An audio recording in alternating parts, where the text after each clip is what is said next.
بەناوی خوای بەخشندە و میهرەبان سڵاوتان لێبێت ئازان و خۆشەویستانمان لە هەر جێگەیەگەن هیوای تەندروستێکی باشتان بۆ دەخوازین. من دانیار نورەدین لە بەرنامەیەکی نوێی دوانگەی خەڵک لە خزمەت ئێوەی ئازیز و خۆشەویستا دەبین. ئازان خۆشەویستان بابەتی ئەمڕۆمان قسەکردن دەبێت لەبارەی ئەوەی کە هۆکار چییە کە حکوومەتی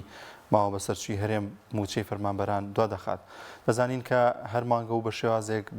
بە بیانوویەک موچەی فەرمانبەران دوا دەکەوێت و فەرمانبەران موچەکانیان لە کاتی خۆیدا وەرناگرن کە بڕیار بوو و بەڵێنی حکوومەت وا بوو کە لە 25 هەموو مانگێکدا فەرمانبەران و مامۆستایان و موچەخۆران لە هەرێمی کوردستاندا موچەکانیان وەربگرێت. بەڵام بەداخەوە بڕیار بوو کە ئەمڕۆ دەست بە دابەشکردنی موچە بکرێت، ئەویش موچەی مانگی شوبات کە ئەمەش چەند ڕۆژێکی زۆرە دواخراوە. لەگەڵیشیدا ئەم موچەیە کە ئەمڕۆ دابش دەکرێت تاوەکو 30 مانگ بەردەوام دەبێتە دەگەینەوە سەری مانگ. کۆتا موچە خانشینی وەزارەتی پێشمەرگەیە کە بەرواری 30 ئەم مانگە دابش دەکرێت بەسەر موچەخۆراندا کە نزیک دەبێتەوە بۆ مانگی 4. بەداخەوە ئەمە بەردەوامی هەیە لە کاتێکدا کە هیچ پاساوێک هیچ بیانووی نییە بۆ دواکەوتنی موچەی فەرمانبەران. لە کاتێکدا ڕۆژانە 9 ملیۆن بەرمیل نەوت لە هەرێمی کوردستاندا دەفرۆشرێت و داهاتێکی ناوخۆی زۆر هەیە کە زیاترە لە 380 ملیار دینار و لەگەڵیشیدا ئەو داهاتی کە هاوپەیمانان پێشکەش بە هەرێمی کوردستان و حکوومەتی ماوە بەسەرچووی هەرێمی کوردستان دەکەن وە داهاتێکی زۆر باشێ. بەڵام تاوەکو ئێستا دیار نییە کە بۆچی موچەی فەرمانبەران هەموو مانگێک لە کاتی خۆیدا دابش ناکرێت و دوا دەکەوێت. ئەمە بابەتی ئەمڕۆمان دەبێت ئەوەی ئازیز دەتوانن پەیوەندیمان پێ بکەن و ڕاوسەرنجی خۆتان لەسەر ئەم بابەتە بخەنە ڕوو. دەچمە لای پەیوەندیەکانی ئێوەی ئازیز. یەکەمین پەیوەندی وەردەگرم کاک یوسف لە هەولێر. کاک یوسف گیان سڵاوی خوا لێبێ. عليك السلام ورحمة الله وبركاته. وعليك السلام سەرچاومان. والله بەڕاستی کاکە ئەوەی دەسەڵات خان ئەوە ناکرێتن هەڵبژار ناکرێ و بەتەمانینە بیکەن و ئەو بۆ پاساوانە کردین و ئەوەی مەسەلەکە هەمووی غەدر و خیانەتە بەڕاستی یان دەکرێتن لەو میلەتەی. والله ئێستا من پرۆژەم لە بەردەستدایە ئەو پرۆژانە ئەگەر بێت سەر بگریتن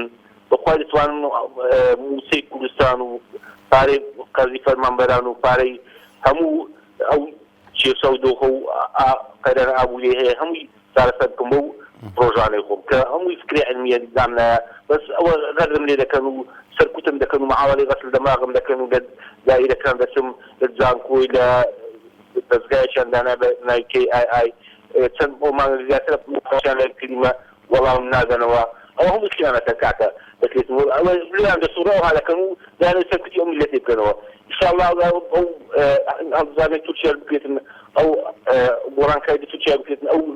ئابووری سەر بەخۆش نەمێنێتن ئەو باشتر دەبێت ئینشاءالله وەزعەکەمان دەگەڕێن مستەفەدای و لەخۆی ئەو مەشاکلیان دەبینەوە ئینشاءالله. ئینشاءالله زۆر سپاس دەکەین کاک یوسف لە هەولێرەوە لەگەڵمان هەبوو. وەڵازان یەکێکی دیکە لەو قازانجانەی کە حکوومەتی ماوە بەسەرچووی هەرێم قازانجی لێ دەکات دەویش بەرزبوونەوەی نرخی دۆلارە بەرامبەر بە دینار لەم نێوەندەشدا حکوومەتی هەرێم قازانج دەکات و داهاتی لە حکوومەتدا زیاتر دەبێت لە خەزێنەکەی زیاتر دەبێت. بەڵام لەگەڵ یا ئەم هەموو داهاتە کە ڕووی لە زیادبوونە تاوەکو ئێستا نەتوانراوە کە پلانێکی زۆر باش جێگیر بکرێت بۆی کە موچەی فەرمانبەران دوانەکەوت بۆ لە کاتی خۆیاندا موچەکانیان وەربگرن. سەرڕایبوونی چەندین کێشەگرفتی دیکە سەرڕایبوونی چەندین قەیرانی دیکە لە هەرێمی کوردستاندا. بەڵام ئەمە یەکێکە لە کێشەگرفتە سەرەکیەکانی هاوڵاتیان و موچەخۆران کە هەموو مانگێک موچەکانیان دوا دەکەوێت. دەچمە لای پەیوەندەکانی ئێوەی ئازیز. سەلام عەلەیکوم. عەلەیکوم ئەسەلام برا جوانەکەم. وڵای ناوەکەم لا نییە. محەممەد سڵاوی خوا لێبێ. سڵاوی خوا لە جەنابەت. حەزت باشە؟ قوربانی تۆ بم بە ڕێزی برای گەورە کاکە بۆ چوونی موچە لە کاتی خۆیدا دابەش ناکرێت. بۆچی موچە لە کاتی خۆیدا دابەش ناکرێت؟ وەڵاهی برا جوانەکەم تاوانەکە لە منە لە تۆیە لە کۆمەڵە لە یەکگرتووە لە گۆڕانە لە هەموو حیزبەکانە. ئێمە خۆمان ئەوەی شۆرانیە تەواوکەری بەرزانیە ئەوەی شۆرانیە تەواوکەری بەرزانیە. من نەعەزبی لە خواتۆ بێ ئەستەغفر الله ئەوەی پارتی بێ من دوێنێ لەگە پارتیەکا بووم وتە بابە من هەموو تەمەنم ناوێکێتیا بووم ئەوەتی هەیە وتم زیندانی بوومە ئەمە بوومە ئەوە بوومە ئێستا یەکێتی مخالف بکە بەخوا زدی ئەوەستمەوە ئێوە ئەتوانن کسەیەکە پێبەوتی نەوەڵە وتم دەکەواتە خوای ڕەبولعالەمین خوای هەمومانەوەتی بڵێ وتم ئێوە دوو خواتە هەیە نەعوذ بالله یەکیشیان پارتیە ئەجا ئێمە من بۆیە قساناکەم کاک عەبدولستار ئێستا گوێم لێ بوو هەنە قسەی کرد لە کۆبوونەوەیەکە بەس من داواکارم لەکە عەبدولستار خۆیان تەواوکەری حکومەتەکەن خۆیان ئەم حکومەتە تەواوەکەن باشە کاکە من ئەگەر نایژێرم پاشتی یەکێکە کردم چاوەکو پشتی ئەمەدا عەرز بدەم ئەمە بۆ بە فرعون بەسەر کوردەوە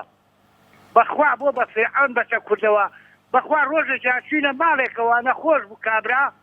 هەموو ڕەسمی لەم سەر هەتا ئەو سەر خێڵی ئەوانی دانابوو وتمان بابەجان ئەمە گوناحتەکە ئەمە چێکێ دوایی لەگەڵ ئەوەی حەسنەستەکە خوای تۆ بێستەکە ئەی خوای لەگەڵانە حەسر کرێ خوای لەگەڵ یڵا ئەمە زەکسەر لێمادەوە هاتینەڕێەوە ئەجا ئەوان ئەم خەڵکیان هەیە ئەگەر من تۆ تەواوکەری ئەو نەبین ئەو بە تەنها چی بۆ کرێ دەست و چاو و خۆش بێ داواکارم لە ئێوەی ئارە وەڵا موچەی خانشینی وەرەگریان چ موچەیە وەڵی خانشینی وەرەگرم ئەوە بێوەژنانەیە و لە ڕووی جەنابێت بۆ بە بێوەژنانە لەبەرەوەی سیرەک تا شەڕی براکوژی و شەڕی ئەم لاو ئەو لاو زیندە سیاسی و قوربەسەریا پێما کرد ئێستا بەخوا بەڕەوای نابینن کە ئەو ڕاستاتن بە ئێمە ئێستا کە کابرایەک بوومایە کوردم بکوشایە پێشمەکەم بکوشایەتە لە پێش عالەمەوە ڕاتبەکەم وەرەگرت و ڕاتی چاکشم وەرەگرت عەرزیشم وەرەگرت دەستخۆشی لێکەم و چاوەکەین کاک محەممەدیان لە چەمچەماڵەوە لەگەڵمان نبوو بۆم بابەتە کاک عەبدولستار خۆشناو نووسێتی داهاتی ئەم وڵاتە لەبەر گەندەڵ و دزەکان ناگات بە موچەخۆران ئەمە یەکێکە لەو کێش و گرفتانی کە چەندین ساڵە بوونی هەیە لەگەڵەوەی کە داهاتێکی زۆر هەیە بەڵام بابەتی گەندەڵی و شەفافیت بوونی نییە لە هەرێمی کوردستانەوە گەندەڵی بوونی هەیە بەڵام شەفافیت بوونی نییە و ئەو موچە و ئەو داهاتی کە لە بەردەست حکوومەتدایە وەکو پێویست دابەش ناکرێت بەسەر موچە خۆرانەوە داهاتێکی زۆر باش هەیە وەک پێشتر ئاماژەم پێکرد ڕۆژانە زیاتر لە 9 ملیۆن بەرمیلنەوت دەفرۆشێەوە لەگەڵ یا داهاتێکی زۆر هەیە دەچمەوە لای پەیوەندەکانی ئەوەی عەزیز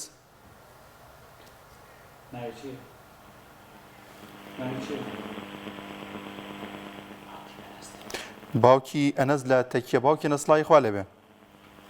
السلام علیکم وعلیکە سەلام سەر چامان دەستخۆشی بەرنامەکانی یەکەم سەر هەردوو چامان وەڵی بەڕێزەکەمە حکومەتە بۆ خۆی عەی زیرەکە بەڵێ نارێ خەڵکە بێ کێشە بێتە هەر ڕۆژە سیناوێک و هەر ڕۆژە کێشە بۆ بدێتە دروستەکە بەس بە قەناعەتی من بەڕێزەکەمەم ئەمە خوای بەسڵ لەبەر ئەم لاولای هەیە ئەوە ناغە بۆ منێزا دابڕێژن قەناعەتم هەمووی ڕۆژکارەکان ئیسرائیلمانەیە ئەو خەڵکە سەرقاڵکەیانی بۆ ئفادی خوا باوکی نەزبەرستان موچەخۆرن وەڵی خۆرەکەم چیە ئەقتێک 100,000 زۆر نسکی ناکەم گومان هەر نەدراوە باکەوێت تۆ شەر وەکو ئەوانیکە ئەوەنی عیفی ناکەم لەبەر 100,000 هەر ناکەمەوە بەس کابرا سەیەکەی شەکەی موچەیە کە موچەکەدرێتەوە خەڵکە نەزانێتی کاری ڕاستەکەی زۆر سپاسەکەین زۆر سپاس بۆ باوکی ئەنەس لە تەکیەوە لەگەڵمان نبوو پەیوەندی دیکە دیارە پەیوەندیەکان ئامادە نییە بۆم بابەتە سەرداڕە و نووسەتی ئێمە میلەتی بێدەنگین و بەرپرسەکانیش بە ئارەزوی خۆیان زوڵمان لێ دەکەن وەروها شکار ڕەفیق نووسەتی موچەی چی ئەو خەڵکە بە هەموو شتێک ڕازیە ئیتر گلەی لە چی بکەین وەروها کاروان هەمزەش نووسەتی خەتای خەڵکە ئەی بۆ ڕۆژی هەڵبژاردن ئەمەیان بیر دەچێتەوە ئەمە یەکێکی دیکەیە لەو شتانی کە هەمیشە بەردەوام خەڵکی بیریان دەچێتەوە لە کاتی هەڵبژاردنەکاندا بۆ پێی کە بانگەشەیەکی زۆر دەکرێت بۆ هەڵبژاردنەکان و خەڵکان ئەم ڕۆژانیان بیر نییە کە موچەکانیان دوا دەکەوێت کە کێشەگرفتێکی زۆر هەیە گەندەڵێکی زۆر هەیە زوڵم و ستەمێکی زۆر لەم میلەتە دەکرێت و ڕێگاوبانەکانمان زۆر باش نین لەوەی کە دەیبینین بە ئاشکرا داهاتی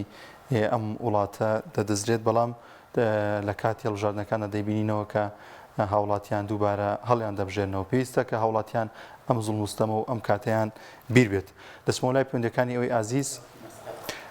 باوکی مەسعەدمان لەگەڵا لە چەمچەماڵەوە. باوکی مەسعەد سڵاوی خوا لێبێ. عليكم السلام السلام عليكم. وعليكم السلام سەرچاومان. تۆنی برا باشی برای گیان سەرچاومان. خۆشی بەرنامەکە شریەکەم. زۆر سپاس دەکەین باوکی مەسعەد. وەڵی من وەکو شخصی خۆم گلەیم لە حکومە نییە بۆ موسە دوا دەخا لەبەرەوەی موسە لە من ئەڵەم هەموو کاتێ لە کاتی خۆی ئایدا. بەڵێ. لەبەرەوەی ئەزانین بۆ ئەگەر لە کاتی خۆیان نەیدایە ئێستا هەڵا سات شتێکێکی مزارێکێکی شتێ بە دوو مانگارێکی موسە نەدات باڵم خەڵق قسە ناکە. من بنەجاتی حکومە سێ مانگارە یەک موچێتە. بەڵێ. والله ئێتر ئەوەیە لەبەرەوەی من دەستخۆشی لە حکومەتی شەکەم لەبەرەوەی شایانمان ئەوەیە بۆیە وامان لێ باشە بۆ بە شایانمان وابێت بۆ بە شایانی ئەوە بین کە زوڵمان لێ بکرێت موچەکانمان دوا بکەوێت. ئیجا بە سێ مانگارێکی ژنەی دانیە با پێ بڵێم هەر خەڵق قسە ناکە ئیتر بۆ بیدە. بەڵێ. ئێدا ئەوەیە وڵای دەستخۆشی بەرنامەکە لێکەم. زۆر سپاس دەکەین. باوکی مەسعود لە چەمچەماڵەوە لەگەڵمانە بوو. کاگێرش وەردەگرین لە شاری هەولێر. کاگێرش سڵاوی خوا لێبێ. زۆر سپاس. وعليكم السلام سەرچاومان کاگێرژیان. زۆر سپاس دەکەم کاکە یعنی ئێستا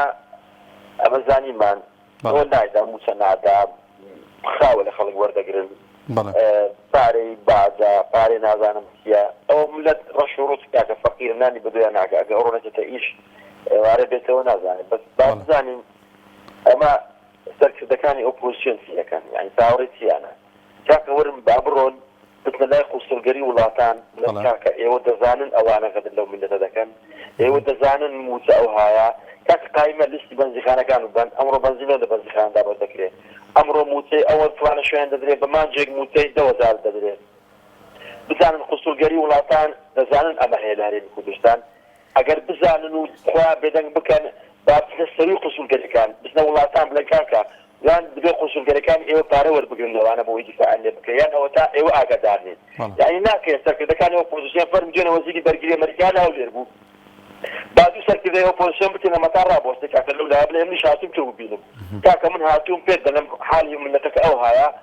بە 50 ڕۆژ موچە دەدرێت خۆلای کوشن دەیکوژن چی لێ دەکەن بابزە لە لایەشی مەتار بوەستێت کاکە لە دەرەوەی مەتی کاکە من دەبم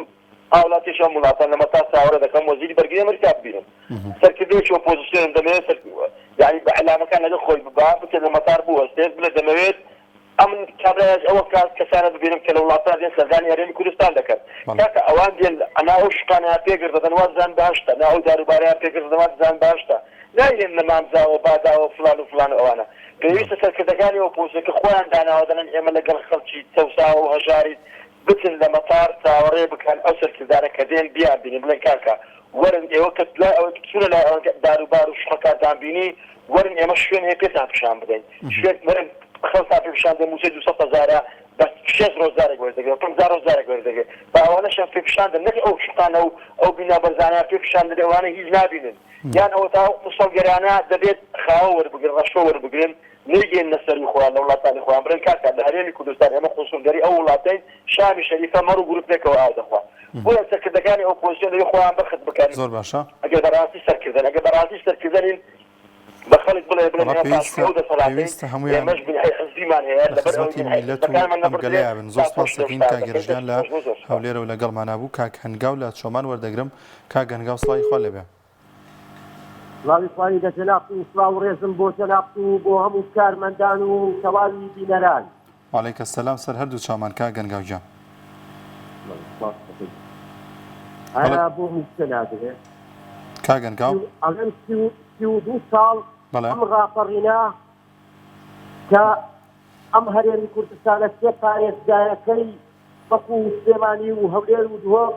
آيات شي آزادي كر خلقي هجار وخلقي خورس وجنشيني أم هرين آزادي كر نخويني هزاران شهيدي كري هجار وجنشي هزاران دايك ستا جنشي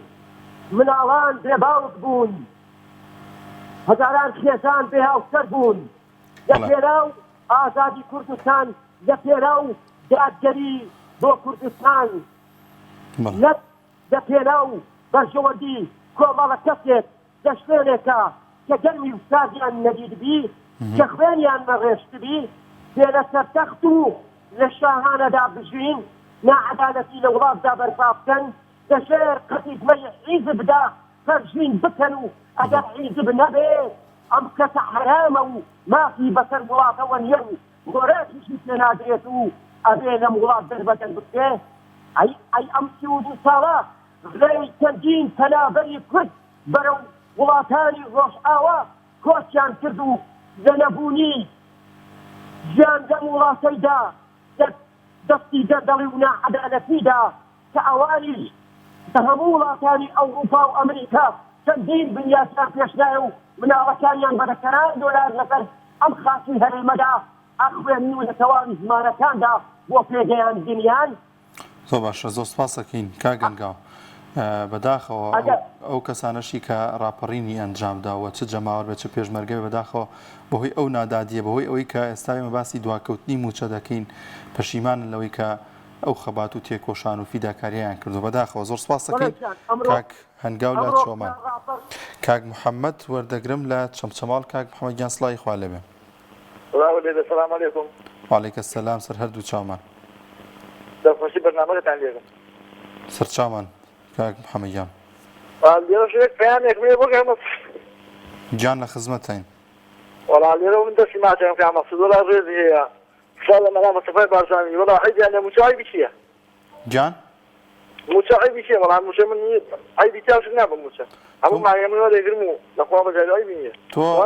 لە چ وەزارەتێکی موچە لە موکە مانگە کاتی خۆی وەرێگری؟ وەڵا ئێمە لە وەزارەت یازەکانی هەفتاین. دەیتخوا عەفو یازەکانی هەشتا. باشە من بە تۆڵم یعنی نادادی نییە خانەنشینێکی پێشمەرگە. وەڵا عیبی نییە تۆ بۆ سەبات بەقسەکەم بکەم. خانەنشینێکی پێشمەرگە کە چەند خزمەتی ئەم وڵاتەی کردووە فیداکاری کردووە خەباتی کردووە لە 33 موچێ مانگی دووەرەگرێ. ئەمە دواکەوتن نییە؟ هەرچی خەبات ئێمە لا مسەبات کەس بەکەس نەکرا بەڵام بەلا مسەبات بارزانی خەبات کراوە کێ دەزی دەزی خەباتەکوا. زۆر باشە، زۆر سپاسەکەین کاک محەممەد لە چەمچەماڵەوە لەگەڵمان بوو. کاک عەبدوستار لە تەقتەق وەردەگرم. کاک عەبدوستار عەبدوسەلام. کاک عەبدوسەلام سڵای خوا لەبێ. سڵاوی خوا لە تۆ. سەر هەردوو چامان. بەڵێ. سڵاوی خوا. سلام علیکم. وعلیکم السلام. سەر چاومان کاک عەبدوسەلام گیان. والله من بەنسبەتی ئەوەی معاژمەدان و ئەو شتانەوە من گلەی لە پارتی ناکەم ئەبەر ئەوەی هەموو حزبەکان ئەگەر ڕاستکەن چ کۆمەڵە چیەک گرتووە چ نەزمنەوەی نوێ چ گۆڕانە چیەک چێ نازان چییە ئەوانە ئەگەر هەمویان بستێ کنسوڵخانەکان شکاتکەن بڵێن بابە ئەوە ڕاست نییە یعنی ئەو کابرایە خەڵک عەزابەدا هیچ ناداتە خەڵک بەڕاستی معاش تاخیرەکە بەڕاستی یعنی خەڵک تەعین ناکە بەڕاستیەوە یعنی ئەوش بەتەنیا هیچی پێ ناکرێت بەڵام ئەوانش دەنگ ناکەن لەگەڵیان شەریکن حکوومەتیان لەگەڵ پێک دێن و لەگەڵیان هەر سوودانیش کۆبڵێتی کولیان دەخۆن بۆیە ئەوە بەڕاستیەکەی هەموو عالەمیان مەویست کردیە عالەم بەڕاستی بێزار بە لە خۆی بێزار بە لە ماڵ و منداڵی کەس پێ ناژیە ئەوە ئیدارە نیە دیکەی خاینشین لێرانە لە بەغدا ملیۆنە لێرە 200,000 نازانم یعنی هەموو شتێکی پێتەوانەیە یعنی ئەو تعذیبەی ئەوە دەیدا لە هیچ زەمان ئەو نیسان نەبووە تەنها لە ناو کوردەوە بوو بەڕاستی عالەمەکە زۆر زۆر بێزار لە هەموو حیزبەکان نەکە حیزبی پارتی یەکێتی يعني أولا أول تأكيد فهذه وجهتي لو مصلحة الإخوان بس أول حزباني كيف ولا تكون سفاري كارشكات كاك عبد السلام برايتو أبيت حزبكاري ديكا من كاكا أو عالم عذاب أبدا براسي أو فارس السامانة هم مدرسين بوخويا كان يعني عالم جياني ما يبدأ راست والله أما خمي همو ملتك بيستا نك لأنا كاين صلاة همو سر كردو لأنا كاين ديكش هەمیشە بەردەوام بەدەم ئەو کێش و گرفتانەوە بن کە هاوڵاتیان هەیەە کاگە عەبدوسەلام گیان زۆر سپاس دەکەین ما هەر شکار بکەن لە کنسوڵخانەکان لە بەغدا لە ژلەکان بستنەکنان بێ با بۆ ژیان لێ بەدەستانەوە عالەم بەڕاستی بێزار بە لە خۆ ژیان نەمایە بەڕاستی ژیانم خەڵک ئەو متڵاقایە ماڵ منداڵی پێ بەخێو ناکەی ئەو ژیان زەحمەت بووە بەڕاستی ژیان نەمایە لە معاشی ئەوکەی معاشدانە ئەوەکەی ژیانە بەدەست ئەوانەوە یعنی بەڕاستی عالەم بێزار بوو هەموو ئەو سەر سامانیاندایە دەوڵەتان هەمویان دایە ئەولا بۆ خۆیان دەیخۆن و کرد عالم ژیانی مەعودا و باج و وەلەو برۆ و بشتە بەسەر عالەمەوە يعني عالم بێزار بوو بە قورعان يعني هیچ ژیانێک بەدەست خەڵکەوە زۆر سپاس دەکەین کاک عەبدولسەلام لە تەق لە گەڵمانەبوو دەچمەلای کاک عەبدوڵڵا لە هەولێر. کاک عەبدوڵڵا سڵای خوا لێبێ. سلام لە توشبی سلام علیکم. سلام لە توش عەربی دەستخۆشی ئەو بەرنامە بەسی لە لێرەکەم. وڵای براکە مەسەلەی معاشی بەڕاستی حەقە موظف حەقی خۆیتی لە وەختی خۆی معاشی بدرێتێ یعنی ئەوە حەقەکە و قانونە حەقە لە وەختی خۆی ئەوە غەدرە تاخیر بکرێ بەران لێرەدا شتەکێ ئێستا مثلا ڕۆژێک لە تەلەڤیزیۆنی دەیگۆ 185 ئەو ملیۆن موظفەی 185 لە برێن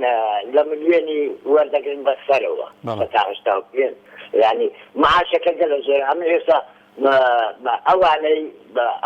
ئەوانەی کە معاشە مەسەلەن مەسوول و توشتی وهالە بە خودای هەموو هەر بە شاخی نەبوویتێ بە هەندێک بە خینزم بوویتێ و هەندێک بە شاخی بوویتێ ڕاستە بەران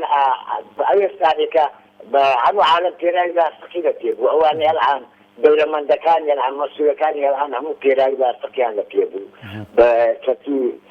ئەلعانەکەژوە ئەوە لەو خۆشیێنەوە کاتە عەقڵوەیە ئێستا من دەیناسم هەیە موقەتە لە بەلەدێریش دەکەوە زبری فرەتەدا معهدی تەواو کردیان نایکەنە ڕەسمی زبری فرەتەدا معهدیشی تەواو کردیان نایکەنە ڕەسمی ێ بابە آخر 300,000 دەدەنەوی وەی معهدی تەواو کردیان مزەمی دەچی مانجی دەرزیەکی لێ نادا کە ملیۆنە کونی و 12 ملیۆنە کونی دەدەنێ مزەمی دەر کە 6 ابتدایی یعنی هەمووی ناقانونی ئەمن گەیشتیمە سا گەیشتیمە ئەو بڕوایی هیچ قانون لا الله أكبر الله أكبر ئەوە مەلاسدانیە ئەوەیە برایەکێدا وەڵڵاهی وەبیلاهی وەها خرابووە هەر کراوی خۆمان بگرین و بانەیبە هەرێ بە شتێکم بەبیر هاتەوە بە ناوی زەنابەت ناوم دانیارە کاک عەبدوڵڵا گیان ناوم دانیارە کاک عەبدوڵڵا بەڵێ كان محمود بينك عندك زال برنامج أول ذاك كتش لا في برنامج يا الآن كي؟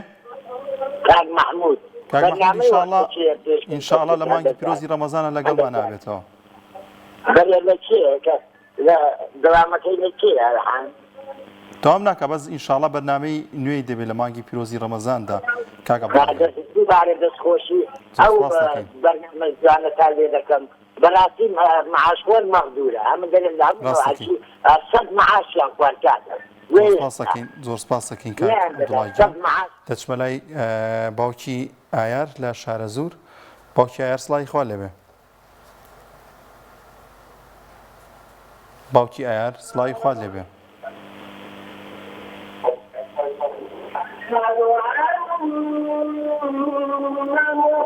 باوکی ئایار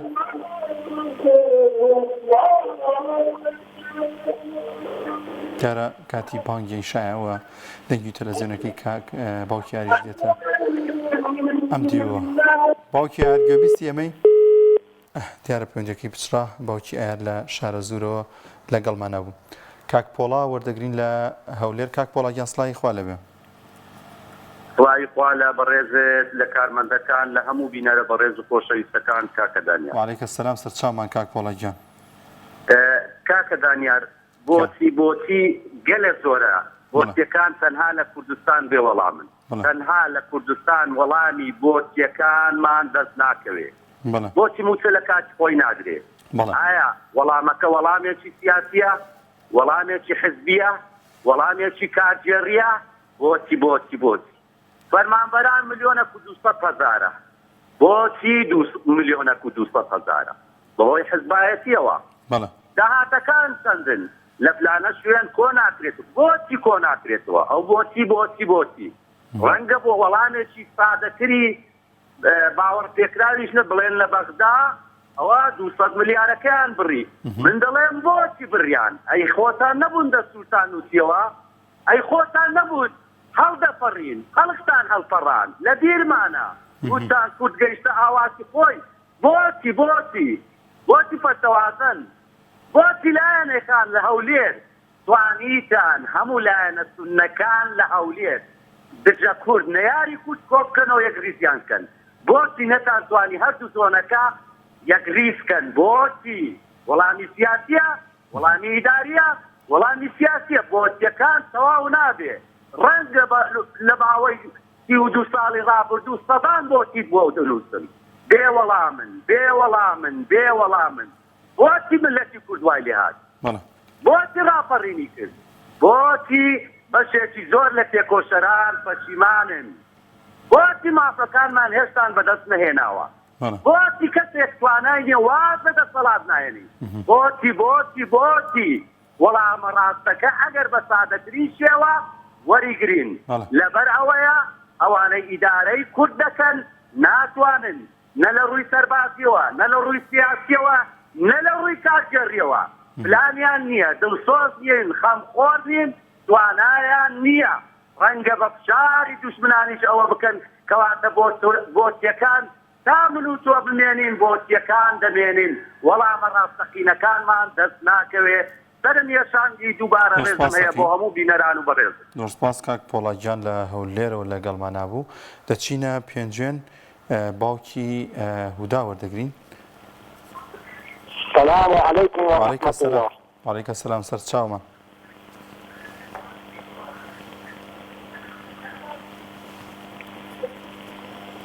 باوکی هودا سڵاوی خوا لێبێ سڵاوی خوا لێبێ برا جوانەکەم کاتە باش سەر هەردوو چامان تۆ باشیت چاوی تۆ خۆش بێ ئاخوا زۆر سپاس دەکەم پەیرەکەتان لەسەر بۆچی موچە لە کاتی خۆیان ناترێت بەڵێ سەر دواکەوتنی موچەیە دواکەوتنی موچە برای بەڕێزم ئەم حکومەتەی ئێمە تازە ئەگەر موچە وەکو بارانی ئین شەو پارە زۆر دێ لە هەرێمی کوردستان و عێراقا جارێکی تر نبینی تۆ موچە لە کاتی خۆیان بگرێ وەکو خۆیشی بگرێ بە تەواوەتی لەبەرەوەی ئێمە کاتی خۆی خەڵکی ئێمە ئەم حکومەتی هەرێمی کوردستانە کۆمەڵە موچەخۆری بندیواری ئەم لاولا دروست کراوە تێر بوون لە تێریش بوون کە کاتێککە تێر بوون پشتیان لێ هەڵکردن تێریان پارەگێ ئێستا جارێکی تر حکومەتی هەرێمی کوردستان جارێکی تر موچە لە کاتی خۆیان نادات و وەکو خۆشی نایدا کە هەموو دەرماڵە و نازانم ئەو ساینسی نیاز و ئەم شتانە جارێکی تر نایداتەوە بۆ ئەوەی هیچ کەسێ چاوەڕێ نەکات لەوەی بڵێ وەڵایی ئینشەڵا موچەمان چاکە بێ وەکو جاران بە خودای جارێکی تر نایبینی تۆ موچە حکومەتی هەرێمی کوردستان موچە وەکو دارانی ئین شەو سپاس بۆ خوازیان سپاس بۆ خوازیان دارانی ئین شەو دەبارێ بۆچی پێت وایە کە موچەکو خۆی نابێتەوە کە جاران لە کاتی خۆی دادابش بکرێەوە ئەو کارەکەی بۆ چیە گەڕێنیتەوە کە ئەم دواکەوتنە هەر بەردەوامی هەیە هەر بەردەوامی ژەبێ و بەردەوامتری ژەبێت لەبەرەوەی جارێکی تر حکومەت پارە نادا بۆ خەڵکەی کە فێر بێت و خۆشگوزەران بێ بۆ ئەوەی کە حکومەت خۆشگوزەرانەی ئەو خەڵکە نایەت هەتا ئەم دوو دەسەڵاتە هەتا ئەم زوونی کەم لەسەر دەور بنێ ئەم لەم حکومەتی هەرێمی کوردستانە بەردەوامن جارێکی تر موچەوەکو 2012 نادرێت بەداخەوە زۆر سپاس دەکەین باوکی هودا لە پێنجێنەوە لەگەڵماناوی سپاس بۆ پەیوەندیەکەت کاک مەحموود لە دهۆک وەردەگرم کاک مەحموود سڵاوی خوا لێبێ بەسە چاومان سەر گیان چۆنی باشی ئینشاءڵڵا ئەلحەمدولیلا باشی کاک مەحموود گیان تۆ چۆنی باشی الحەمدولیلا مامۆستا بەداخەوە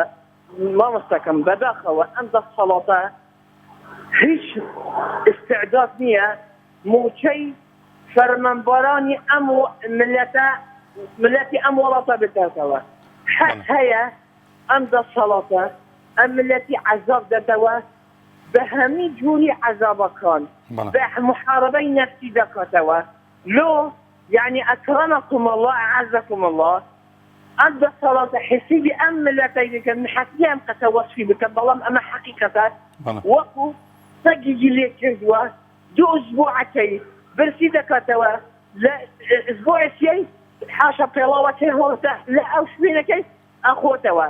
ئەم دەسەڵاتە حەزی کرد ئەم ملەتە وەکی بە حاشا سەگی لێ بێتەوە چونکو بە نانی سەرسووری حەز دەکەن بخۆت نانی بە سەرفەرازی بە سەرکەوتن ئەمە حەقیقەتە دوانیان مامۆستاکەم یعنی ئەوە کە مەبعوثی ئومەت متحیدە ئەڵێت ئەگەر وەضعی دروست نەکەتەوە مدەی ئەم هەرێمە بەرەو کێمەتی بەرەو دومۆهی بەرەو نهایە دەچێتەوە ئەگەر ئەمە حقیقەتی بۆ مستەکەن ئەو ئیسلاح نەکەتەوە ئەمە دەسەڵات نابێتەوە و لە پەشمەرگەشی نابێتەوە و حکومەتی نابێتەوە و هیچ نابێتەوە ئەمە فرسای لە بۆ ئەم دەسەڵات ئیسلاح بکات بۆ ئەوە چێدە ئیسلاحی نەکەتەوە ئەوە وەخت ئەعزیرا من ئەنزڵ. السلام عليكم ورحمة الله وبركاته. زۆر سپاس دەکەین کاک مەحموود لە دۆکەوە لەگەڵمان ناوی باوکی دینە لە سەی سادق. باوکی دینە سڵامی خوا لەوێ. وعلیکم السلام سەر هەردوو چاومان. کاکەدانیار بۆچی موچە لە کاتی خۆیان داوەت ناکرێت؟ بەڵێ وەڵای من ئەڵەم ئەمانە بۆ داوەت ناکرێت لەوەی کە نە ئەخلاقی سیاسیان هەیە نە ویجدانیشیان هەیە. خۆپارەکەی بەزەوەی هیچی تر نییە. ئەگەر ئەخلاقیان هەبێت ویجدانیان هەبێت بە کاتی خۆی هادرێت کە ئەو دوانە نەبوو خۆپارەکەی بەسەوەی بۆی نادێتەوە. زۆر سپاس دەکەین باوکی دینە لە سەی سادقەوە لەگەڵمان نابوو. بەڵازان خۆشەویستان بەداخەوە ینی ئەم دیاردەی حکوومەت هەموو مانگێک سەر هەڵدەداتەوە موچە خۆران و فەرمانبەران موچەکانیان لە کاتی خۆیدا دابەش ناکرێتەوە موچەکان لە کاتی خۆیدا وەرناگرن. یعنی معقول نییە موچەی خانەنشینی پێشمەرگە لە کۆتایی ئەم مانگەدا وەردەگرێت. یعنی سێ کۆتا موچەیە کە موچەی ئەویش کێناڵێت ینی ئەوە ژەر دوا ناکە یانی لەو ڕۆژای ئەوەش دوا بکەوێتەوە موچەکانیان تاخیر ببێت. دەچمە لای پەیوەندەکانی ئێوەی ئازیز کێمان کاک پشدە لە ڕانیە لەگەڵمانە. کاک پشدە سڵامی خوا لێبێ. سڵاوی خوا لێبێ مامۆستاگیان ئەو کاتت باش. وعلیکم السلام سەر هەردوو چاومان کاک پشدەگیان.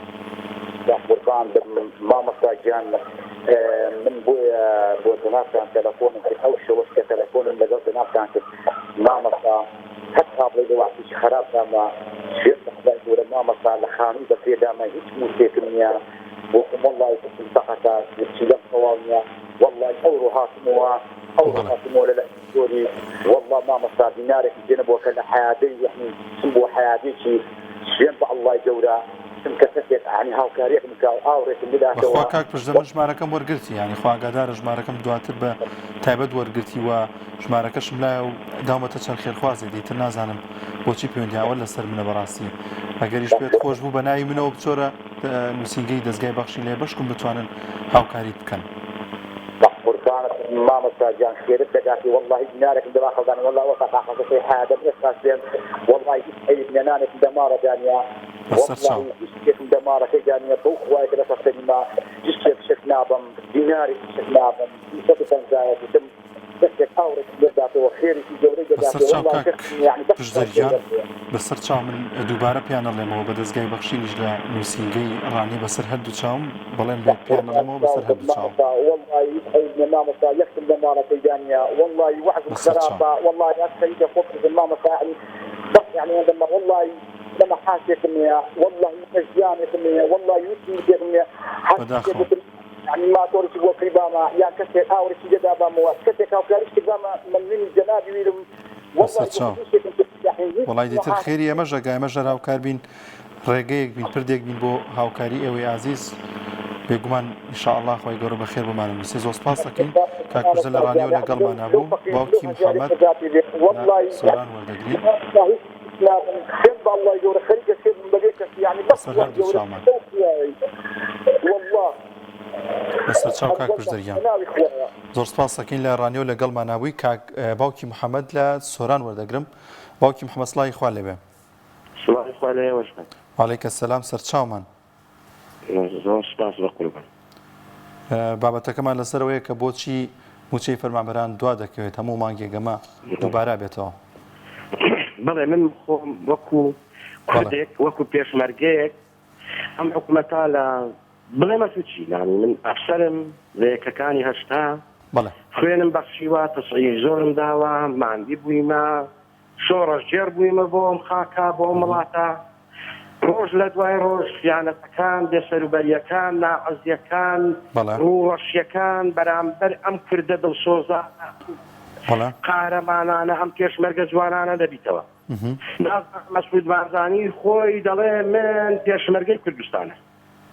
خۆی تەقشەکە و ڕەخشەکە من ئەڵە شانازی دەکەم پێشمەرگە کە شانازی دەکا بۆ ناپرسی ئەم تەحدایە و ئەم غەدرە و ئەم سوکاتێ بەهێز پێشمەرگەی کوردستانە ئەم دڵسۆزیە بۆ کەنجینە ئەم شۆڕەشە بۆ کەنجینە ئەم خەباتە بۆ کەنجینە تا کەنجینە ئەو حەیبە دەکا ئەم فێڵ ینی باوکی محەممەد کوردستان دەکرێت یەکێک لەو شتانەی کە ئەوەیە ینی موچەی خانشنی پێشمەرگە خراوەتە کۆتا موچە کە کۆتایی ئەم مانگە وەری دەگرن بەداخەوە چۆن بە قوربان ئەڵام یەکێک لەو ستەمەی کە بەرامبەر بە پێشمەرگە کراوە موچەی خانشینی پێشمەرگەکانە خراوەتە کۆتایی لیستی ئەم موچەیەوە کە بڕیارە ئەم مانگە موچەی شوبات دابش بکرێت کەواتە سی ئەم مانگە موچەی خانشینی پێشمەرگە دابش دەکرێت هەر زۆر شت لەمە خەراتر هەموو شتێکان واضح و واقع لە بەرچاوی هەموو ملت نازانم ملت بۆ دەنگ ناکە هەتا کەنجی نێمە مامۆستا عەلی باپیرمان خۆش دەوێ ئاگادار بە با لەدەرگە دەسەڵاتیشتم لەوانەیە هاوکاریشم کردی بۆشم سەلمان دێت بەڵام ناوێنم هەندێک شت بکەم کاکە من سعیدی کۆمەڵک ماڵ و منداڵم ئەوەی هەرشیتم ئەویش دەبڕێ خۆ من ناتوانم پاش 50 سەقسم کردی کاری بکەم بەڵام ئەگەر کەسێک هەبێ دەست لە پشتی ئەم ملەتەدا لە خزمەتی ئەم پێشمەرگەدا لە خزمەتی ئەمان وەستا ئەو موچەخۆر و ئەو فەرمانبەرانەدا بێ خۆشا پڕێنیانە بەڵام ئەگەر نەوێرم چی بکەم نانی چی بکەم خۆ خەڵک دڵسۆزە من لەوانەیە باشترین باوەڕ پێ بکرێنە ناو قیادەی پارتیمان بەڵام باوەڕ بە منە کرێت منیش بەدڵسۆزی کردیتم بەڵام کەس نییە دەستم بگرێت ئەگە منیش ڕۆژێک خۆ من نان و بارزانی ناخۆ من نان و حکومەتی هەرێمی کوردستان ناخۆ من ئەگەر مردە حکومەتم بۆ چییە خاکم بۆ چییە خاک بۆ ژیانە خوای گەورە پێ دەفەرمی من ئەو خاکەم بە تۆ داوەت و ژیانی لەسەر خۆنە خاکی بۆ من نەدام یەکتر بیسەوشێنینەوە سۆسپاسەکەین باوکی محەممەد لە سۆرانەوە لەگەڵمان نبووی بچین من سالاکتر بن پێمان خۆش زیاتر لە ناو خەڵک بن پێیان بگەینن لەبەرەوەی خەڵک هاوکاری ئێوەشە و لەگەڵ ئێوەشدا بێگومان تاوەکو لە ناو خەڵکا بینەوە بەدەم خەڵکەوە بەلایەنەکانی ئۆپۆزیسیۆن لە قازانجی خۆیانەوە خەڵک زیاتر متمانیان پێ دەکات و پێویستە ئەوە بەرچاو بگرن زۆر سپاس دەکەین باوکی محەممەد لەگەڵمان نبوو کاک عەبدوڕەحمان لە هەولێر وەردەگرم کاک عەبدوڕەحمان سڵاوی خوا لێبێ کاچی بەڕێز سڵاوی خوای لە زەنابت و بینەران و کابیر و هەر هەموو جەماوەرەکەشتان وعەلەیکە سەلام سەر هەردوو چاومان کاک عەبدوڕەحمان چاوەکان سەلامەت بێت بستادی بەڕێز جارێ هیچ قسە ناکەم یەک پرسیار دەکەم ئەمە 6 ملیۆنین على ئەساس با زۆر هەزار کەس بتوانن ئەو نەهامەت و کاڕۆساتەی بەسەرەوە بێن ئەرێ 5 ملیۆن و 999 هزار ئینسان ناتوانن سنوورە 40,000 کەسی دابنێن چین من کتی دەفرۆش بە دوونان ئێستا خاوەن عەزیمترین ئابووریە و ململانەیە لەگەڵ زەبەلاحترین دەوڵەت دەکا یابان 2 قومولەی نەوەوی لێدرا پاکستان بەشێک بوو لە هێند ئوستادی بەڕێز کە بووە شەڕ یەک لە قائیدەکانیان گوتی کێ ئامادەیە خۆ بکاتە قوربانی لە سەدان کەس دەستی خۆیان بەرز کردەوە لەسەر ڕێگا درێژ بوون ئەرتالی دەبابات بەسەریان کردن لە خەلفیش تەیارە قەسبی کردن هەرچی کە تائیبی دەبابات و ئیبادە کرا ئەمە بەس فێربووینە ناخ و نەفسی خۆمان تەفریق دەکەین لە ڕێگای گلەیی و گلەیی چ گلەیی بلێسەدار گڵپەسێن کاکە ئەو گلەیە تەحویل بکە ئیش اعملوا وسيرى الله عملكم ورسوله والمؤمنون خوان نيفرموا هاشوهوش وهاتو هاوار لموبايل وسائل اعلام ايش بك ايش ما مصا يعني أبو تصور دكاي 900 مليار دينار أجا تقسيم سرمانجو كي هرمانجو 3 ملياري ببردكوي باشا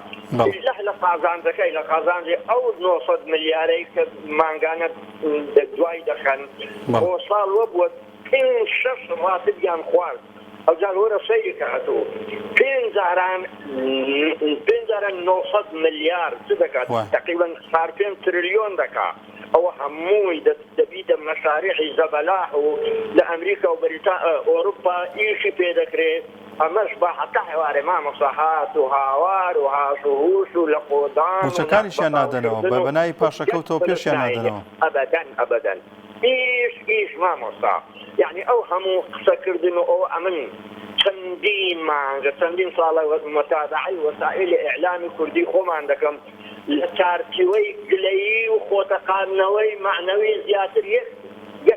يكشف نابينم دناقلي يعني تصور كان پێویستە کاک عەبدوڕەحمان هەڵوێستی خەڵکی چی بێت یعنی لەسەر ئەم بابەتانە بۆچی هەرەبێ قسە بکەین مامۆستا خەڵک خۆی نازانێت دەبی چ بکە ئێستا وادانێ مامۆستا وادانێ جەنابەت مەزرعەکەت هەیە و مەجموعە مەڕەشی بەفێ دەکەیت لە کاتێکی گورگە خاص مەڕەکانت جەنابیشت بڕنەوەیەکی معتەبەرت پێیە ئەرێ سەیر دەکەیت بۆ پرچ و بڕیان دەکەی یان چارەی دەکەیت ئەوە جەماوەر جێی لە قسەی منە ئەرێ ئەمە لێ بگەڕێن گورگ مەڕ قرچ و بڕ بخە یان سنوورەکی لە بۆ دابندرێ ئەوە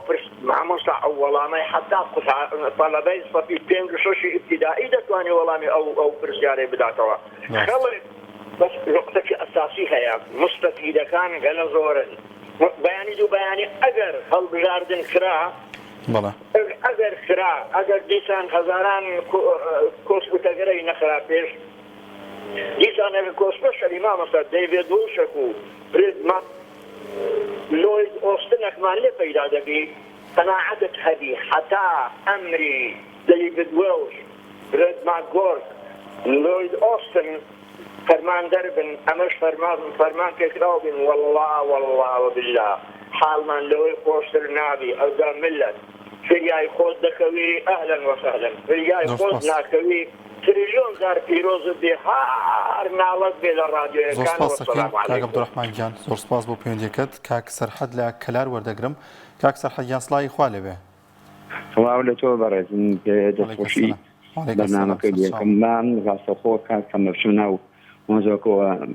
بەرنامەکەتان لەسەرەوەیە بۆچی حکومەت لە کاتی خۆیان ڕاتی نادات. قوربانیان با لێرە ئەگەر بزانم دڵگرانەشە بێ خەڵکیە من لێرە لە 90 گەڕێن بۆ خەتای خەڵکە خەتای میلەتە لەبەرەوە میلەتەکە ڕاستەکە دەبێ هەر خەڵکێکەکەیتەوە ئەڵێ خۆزگایە ئەمسال بکرایە دوو ئەو بەس حکومەت نەڕۆشتایە حکومەتی عێراق ئەڵێ خۆزگایە شەهیدەکانم شەهیدی ئەم لەولابەیە من بە ملیۆنان جارێ بیستم لە دەمی خەڵک باشە ئەگەر خەڵک ئەوە کاگە ڕاستە بۆ بێت لە کاتی هەموو بۆنەکانە لە کاتی نەورۆزە لە کاتی ڕاپەڕینەکە لە ڕۆژی هەڵبژاردنە با خەڵک بێت لە 90 ئەو ڕۆژەمان بگرن نەچن بۆ سنەقی دەکان هەر ڕۆژێکدانن لە ڕیادەکە دارێکی وەکو ئەزاکان شارە گەورەکان سلێمانی هەولێر دۆک لەو ڕۆژە حەچی سیارەیە کە بە ڕێڕەوی شەقامەکان نەڕوان هەر هەمی لە ئاستی خۆی ببژێنێتەوە قفڵی کات و بڕاتۆ بە دوو ڕۆژ بێ ئیش بن بەڵام بەرهەمی 100 کۆبکەن بەڵام خەڵک لە 90 هەمی خەتای میلەتە. هەر کاک سەرحەد بۆ لە کاتی هەڵبژاردن لە کاتی ئەسەی کە بۆ نەسوو تەمەنی گرانە نەودابەش ناکرێ بەڵێ ئێستش ئەکرێ ئەوە بکرێت ینی بۆی کە فشارێک دروست بێت بەڵام لەو کاتە چاودێری ڕۆژە ڕۆژێکە کە چاودێری حکومەت کۆمەڵە نێودەوڵەتەکان و هەموو وڵاتە جێزەکان هاوەسەری بێت و کازانی ڕاستەکەی تێگەی با بێن ئەوە بکەن بانەوە نەکات دەڵم ویانی هەڵبژاردنە ئەگەرکم سیارە بەرکەوت شارە ڕێبوو من لەسەر باڵێکم گرەوەکەم بەڵام بۆ ئەوە ئەڵێم با بێن لەوادا با بێن خەڵک نازانێت یەک ڕۆژ خۆ بکوژێت خۆ بێ ئیشکە 3 ڕۆژ بەرهەمی 100 ساڵ کۆکەیتەوە بۆ ئەوە دەستخۆشیتان یەکەم. سپاسەکەین کاک سەرحەد سپاس بۆ پەیوەندیەکە لە کەلارەوە لەگەڵماناوی بەڵازان و خۆشەویستانم بە یارمەتی هاوکارانم بەرنامەی دوانگەی خەڵکم پێشکەشکردن تا بەرنامەیەکی دیکە بە خواتان دەسپێرین خواتان لەگەڵ.